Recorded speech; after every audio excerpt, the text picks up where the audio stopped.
नवरात्रोत्सव काळात सर्वात जास्त आकर्षणाचा भाग म्हणजे गरबा आणि दांडिया हे नृत्य प्रकार.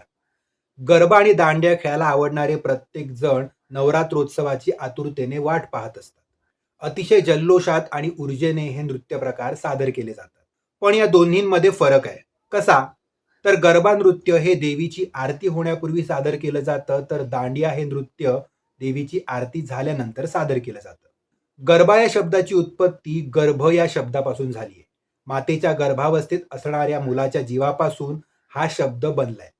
गरबा नृत्याच्या माध्यमातून लोक आपल्या जीवनाचं चक्र दर्शवतात. गरबा पारंपरिक दिव्यांभोवती सादर केला जातो. यात लोक टाळ्या वाजवून गोल गोल फिरत हे नृत्य सादर करतात.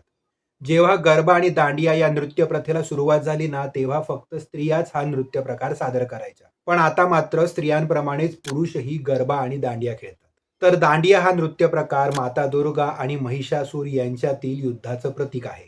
हे नृत्य आरतीनंतर वाईटावर चांगल्याचा विजय साजरा करण्यासाठी सादर केलं जातं. त्यामुळेच लोक तलवारीऐवजी रंगीबेरंगी काठ्या घेऊन नाचतात, ज्यामध्ये सहसा जोडी जोडीनं नृत्य केलं जातं.